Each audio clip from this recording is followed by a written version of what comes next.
I suppose our parents are the first and most obvious answer to the question we all spend our whole Grab a lives seat, I'll get you a asking and drink. You re-asking. want to? Who am I? Where do I come from? Why Well, I am don't I know here? anybody. As nursing and jolly jumpers and bedtime stories begin to recede, we realize that these are more abstract and philosophical questions than they are literal ones. And so the project with one's parents becomes a different one. How to reconcile the picture of ourselves as the adults we gradually become with the perception of the adults our parents are still themselves becoming, even when we imagine they've been set in stone. That provides various points of friction along the way, from the terrible twos to the teens and beyond, but only points of friction, because you also make new discoveries about your parents and find new points of contact and harmonies of interests.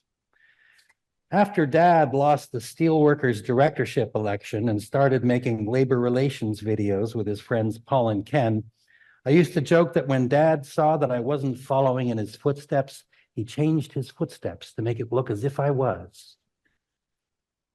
With Mom, it was different because over the course of the time that I was still living at home but attending U of T, we'd drive downtown together and talk much of the time, either just stuff that was going on in our lives or spurred by some interview or news item on Metro Morning. Assembling the collection of photos that accompanies today's presentation and the hundreds that were part of the carousel that was running since you came in, that was a real immersion in the fullness of my appreciation of Mom. There she was in her glamorous phase, kind of like I had.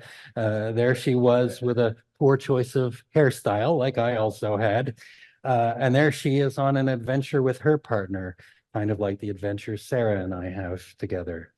And of course, sometimes I just see my face in hers. At one point in Mom's steep decline in those final weeks at home, I told her, "You did such a good job, Mom. At everything, you did such a good job.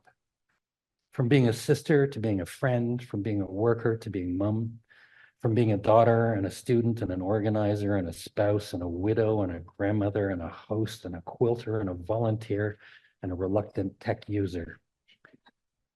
She approached every part of her life with the same pluck and determination to do her best to be good at things, with results I think we can all agree were almost uniformly brilliant.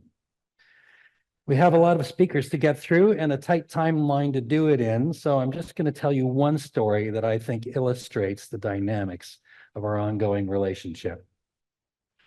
I was fascinated with music from about the age of 1 month, or so I'm told, screaming along with "She Loves You" on the radio by the Beatles. And that fascination only grew, aided partly by Mom and Dad's very diverse record collection that started to align with my own nascent collection of singles by the time of Sgt. Pepper or so. But they began to get a bit concerned, Mom and Dad, when it really took over for me. And the person who put me over the edge was Elton John. I had the t-shirts and the posters and the platform shoes and the sunglasses with windshield wipers on them. My first concert was Elton John's Goodbye Yellow Brick Road tour stop at Maple Leaf Gardens with my best friend Ted at age 13 in 1974. Elton lost me for a while around the Single Man album, but he's rebounded in recent years. In 2018, Sarah got tickets for me and Ted. He flew in from Alberta, and we went to see the first of what is now about 9 farewell Yellow Brick Road tour shows in Toronto at the Scotiabank Arena. Maybe 20 years ago, Mom handed me a check for $120 right out of the blue. "What's this for?" I asked. "When you were about 14, I bet you $100 that Elton John wouldn't last. I figure you won that bet, and I probably owe you some interest." I love this picture of us because it shows two people who really love each other and who really like each other as well. We had so many wonderful adventures together, and in this photo, you can really see our styles kind of coming together. This is another of our favorite photos. This was taken when Sarah and I were house and cat sitting for a friend in Prince Edward County, place Mom spent her own time in with friends, some of whom are here today. Here we're with Sarah's parents, Trevor and Chris, who also had many adventures and spent lots of their own time with Mom, which you'll hear about a little later. A lot of people have asked about the avatar for Mom that you see on the screen and on the website and on the coasters that I hope you'll take home. I made it using this photo, and somehow I think it captures a lot of her spirit in a very simple way. So don't forget to take your coaster with you so you can use it next time you have a V&T and think of VT. Okay, let's get started with my beautiful sister, Annalisa.